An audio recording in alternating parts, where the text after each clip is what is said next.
네, 이제 테네시 타이탄스에 대한 얘기를 좀 이어가 보도록 하죠. 지난 시즌의 마지막 7경기를 모두 이제 패배를 하면서 7승 3패에서 7승 10패로 시즌을 마무리했었던 타이탄스였습니다.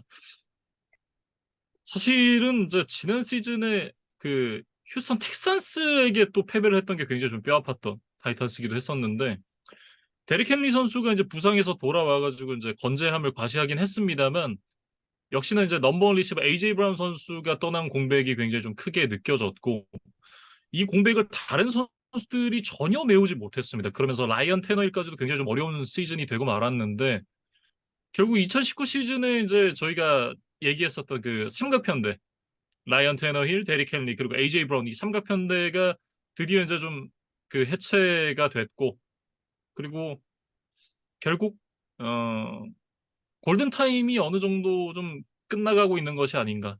뭐 현재는 좀 그렇게 보여집니다. 음.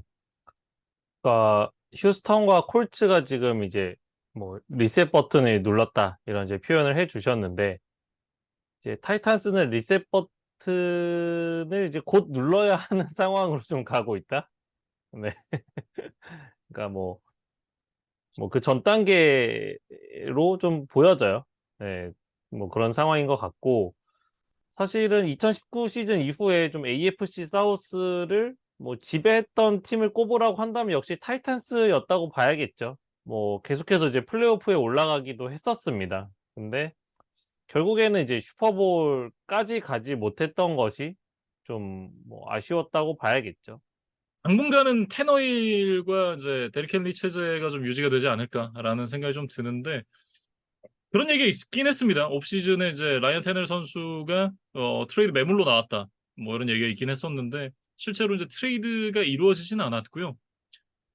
생각이 있으면 이제 그 테너힐을 트레이드로 사가는 게 좀 말이 안 되지 않나라는 생각을 개인적으로 좀 갖고 있습니다. 물론 한때 그 뛰어난 퍼포먼스를 보여주긴 했습니다만, 뭐 지지난 시즌이 끝나고 팔았다?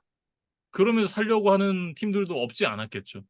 근데 지난 시즌이 끝나고 매물로 내놨을 때는 이 너무 좀 늦은 타이밍이었다라는 생각이 좀 들고, 어쨌든 그 올 시즌이 끝나고 나서 이제 데릭 헨리랑 라이언 테너 같은 경우에는 구단이 계약을 끝낼 수 있는 옵션을 갖고 있습니다. 그러면서 이제 그런 그 이후의 행보를 좀 예상 가능하게 하는 게 그 이번 드래프트 2라운드 전체 33번 픽으로 뽑았었던 쿼터백 윌 리비스 선수가 될 것 같은데, 어쨌든 테너힐의 이 테네시에서의 남은 시간이 그렇게 많지는 않은 것 같다라는 게 좀 느껴지죠. 음. 이미 이제 작년 드래프트에서 말릭 윌리스를 이제 3 라운드인가요? 이제 뽑았었고 이번에는 더 높은 순번 그러니까 2 라운드 전체 33 번으로 이 윌 리비스를 뽑았기 때문에 글쎄요. 뭐 이번 시즌 뭐 결과를 지켜보기는 해야겠으나 현재로서 이제 타이탄스 구단의 계획은 테너힐은 이번 시즌까지만 그리고 음. 내년은 아마도 윌 리비스 체제로 좀 넘어가려는 그런 계획을 가지고 있는 게 아닌가라는 생각이 듭니다. 그러니까 이게 네. 테네시가 사실은 41번 픽을 가지고 있었는데 자신들의 41 번, 그다음에 72번 그리고 내년 3 라운드 픽까지를 지금 애리조나에게 건네주고 33 번과 81번 픽을 얻어와서 이 윌 리비스를 뽑았거든요.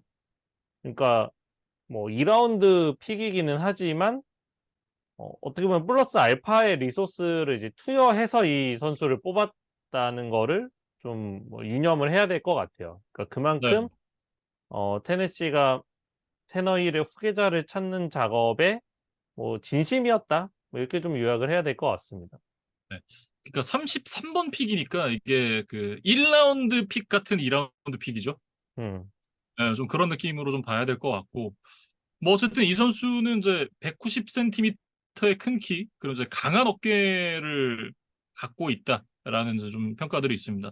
그러면서 이제 딥볼에 대한 능력이 뛰어나다라는 평가를 좀 받고 있고, 여기다가 이제 피지컬이 좋기 때문에 뭐 상대 히트 이런 거를 좀 전혀 두려워하지 않는다, 이런 강점도 있는 선수인데, 저는 이 선수가 이제 템파베이 시절에 윈스턴을 좀 떠올리게 하는 그런 대학 시절의 기록을 갖고 있다라는 그런 이제 생각이 들거든요. 켄터키에서의 마지막 2년 동안 24경기에서 인터셉션이 23개였습니다. 음, 그러니까 딥볼을 잘 던지고 어깨가 강한데 인터셉션도 많이 던지는 이런 유형은 딱 누가 생각해도 제이미스 윈스턴이잖아요. 음, 이런 부분에 대한 이제 그 우려가 좀 있는 선수가 아닌가 개인적으로는 좀 그렇게 생각을 하고 있습니다. 그러니까 일단 타이탄스 단장 인터뷰를 살펴보면 이 리비스가 이제 인터셉션을 던지는 필름들을 봤을 때 이 단순히 쿼터백에게만 책임을 묻기는 어려운 장면들이 굉장히 많았다. 그렇기 때문에 뭐 프로에 와서 이제 우리 팀에 와서는 이런 인터셉션의 문제가 크게 이제 부각되지는 않을 것이다라는 요지의 이야기를 했습니다. 근데 하지만 뭐 이제 스카우팅 리포트들을 살펴보면 이제 패스 정확도가 높지 않고 이제 포켓 밖으로 빠져나왔을 때 어떤 창의적으로 플레이 메이킹을 하는 능력이라든가 뭐 상대가 이제 블리츠를 들어왔을 때 이거에 대해서 대처하는 능력 이런 부분들은 좀 부족하다는 지적들이 있었거든요. 네, 그래서 아마도 이제 24 시즌 개막전부터 이 선수가 이제 타이탄스의 주전으로 나설 가능성이 현재로서는 이제 높은 상황인데 아직 그래도 1 년의 시간이 남아 있으니까 이제 그동안 좀 빠르게 잘 배워야겠죠. 그러니까 이 모든 그 류지경 PD가 얘기해줬던 모든 평가들이 그 레비스의 이름을 지우고 나면 앞에 제이미스 윈스턴을 붙여도 전혀 이상하지 않은 평가들이거든요. 음. 과연 이제 그런 이제 그 우려들을 리비스 선수가 좀 씻어낼 수 있을지 한번 지켜봐야 될 것 같습니다. 네.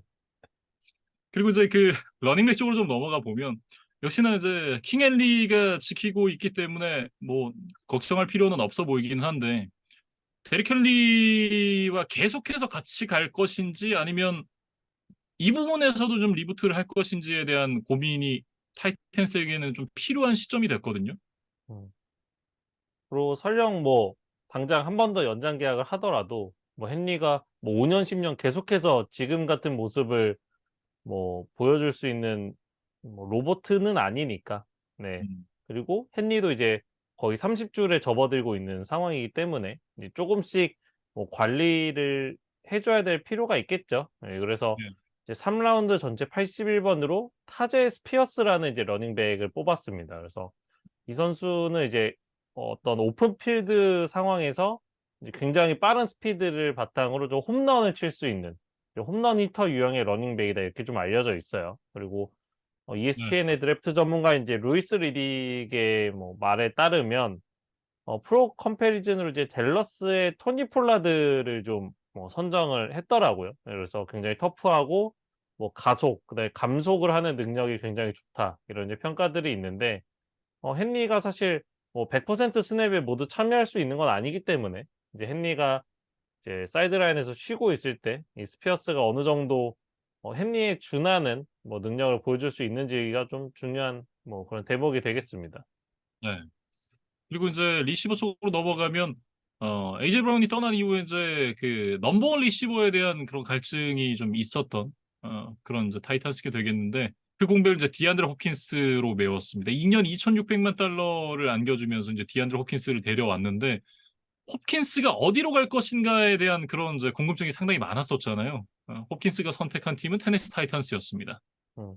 그러니까 뭐 빌스나 칩스 같은 팀들이 후보로 거론도 됐었던 걸로 알고 있어요. 근데 수도 있죠. 결국에는 킨스는 이제 우승을 할 수 있는 팀보다는 음, 뭐 당장 나에게 좀 많은 돈을 주는 팀을 선택한 것이 아닌가.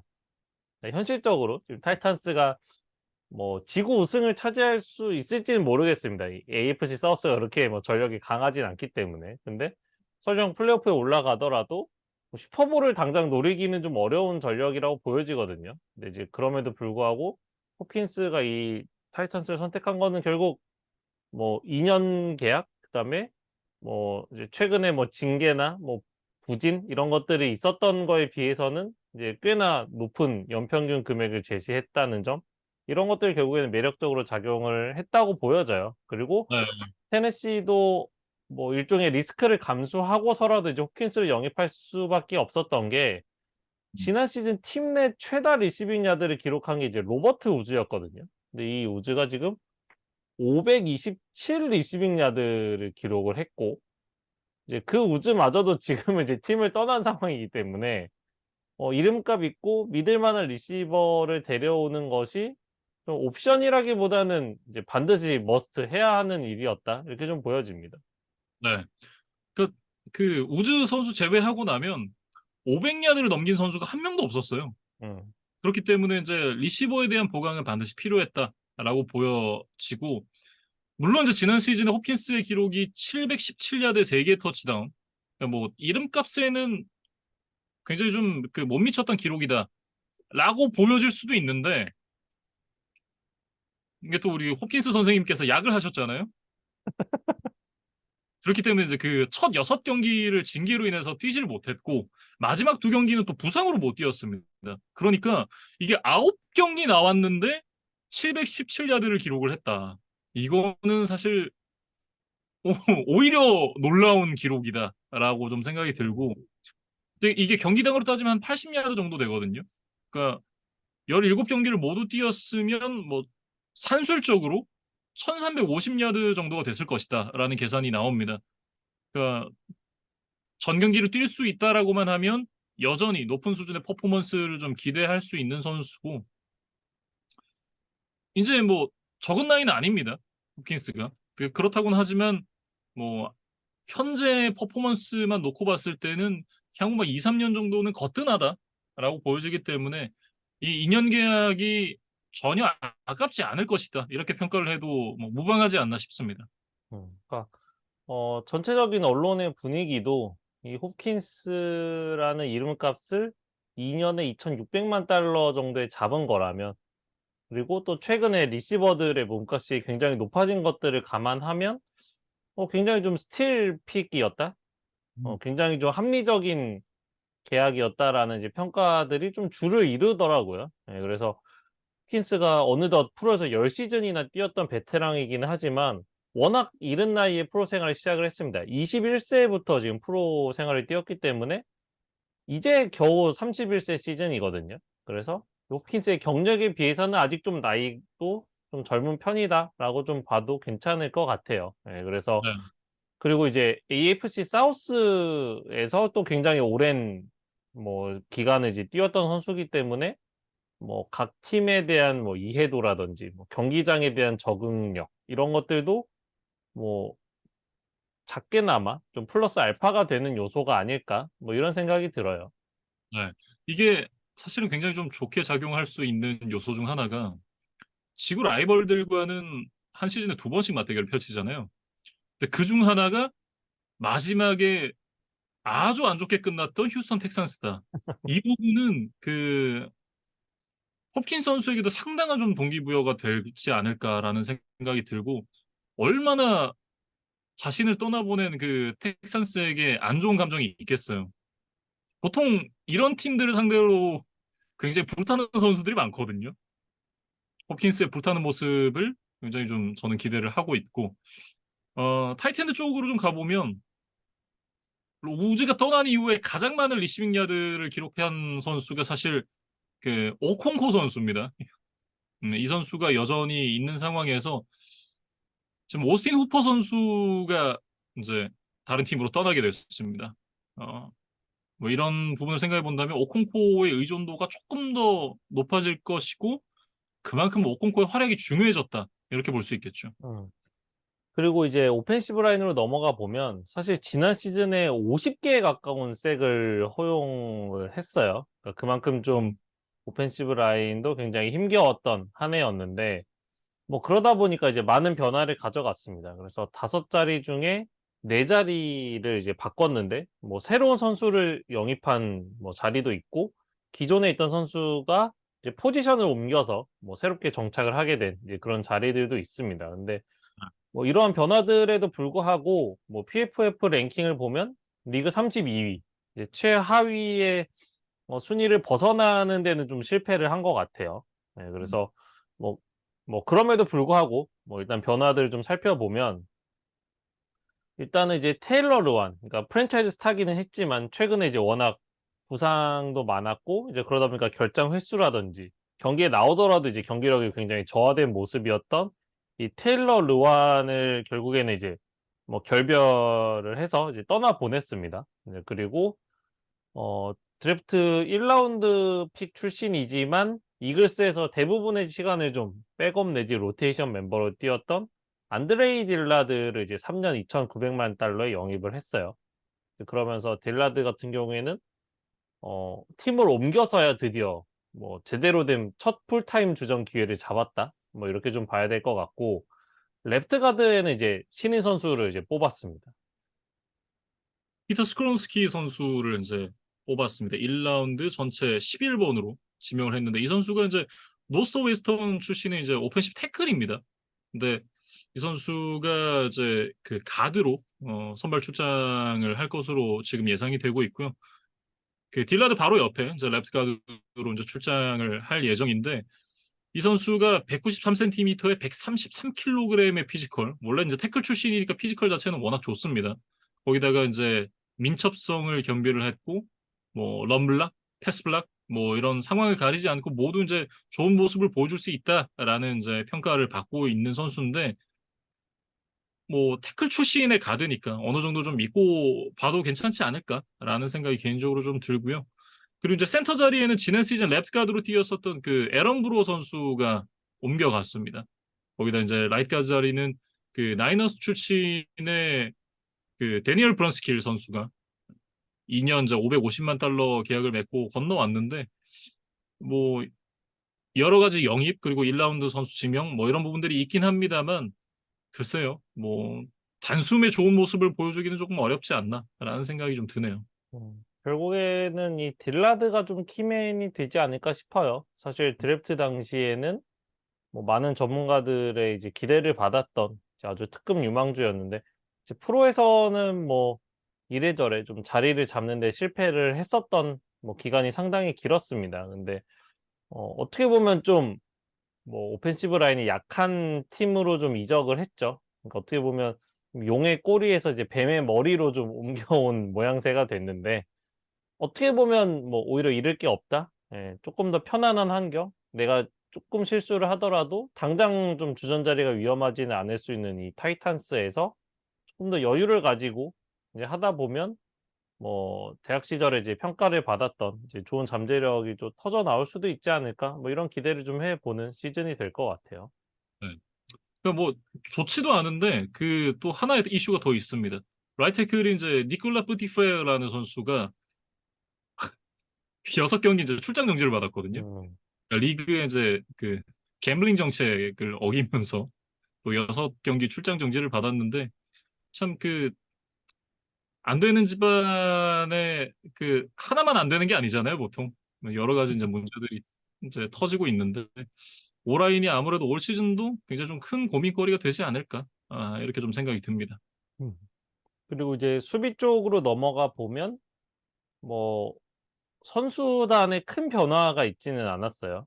근데 이제 그 와중에 뭐 가장 큰 뉴스를 좀 말씀을 드려보면 이제 앞선에서는 이제 프랜차이즈 스타 제프리 시몬스와 4년 9,400만 달러의 뭐 대형 연장 계약을 체결한 것이 뭐 가장 큰 뉴스였다. 이렇게 좀 말씀을 드려야겠습니다.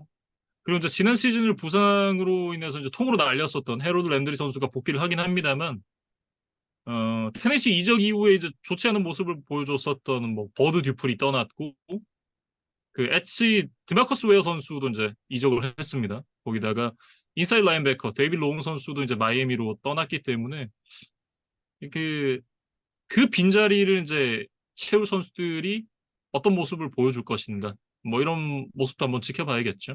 음. 그러니까 뭐 나이너스 출신의 아디즈 알 샤이르 그다음에 뭐 아든 키 뭐 이런 선수들을 좀 영입을 했고 삼선에서도 뭐 소폭의 변화가 있었습니다. 지난 시즌 루키로서 이제 풀타임 주전을 뛰었던 로저 맥크레리가 있었는데 이 선수를 이제 로테이션 멤버로 좀 강등을 시켰고 템파베이에서 영입한 이제 션 머피 번팅 이 이제 새로운 좀 주전 코너백으로 활용이 될 예정이거든요. 그래서 뭐 전체적으로 봤을 때 사실 앞선의 무게감은 뭐 리그에서도 이제 굉장히 손꼽히는 좀 수준급이라고 보여져요. 뭐 해롤드 랜드리까지 또 돌아왔기 때문에 뭐 지난 시즌에 비해서는 또 뭐 플러스 요인이 된다고 봐야겠죠.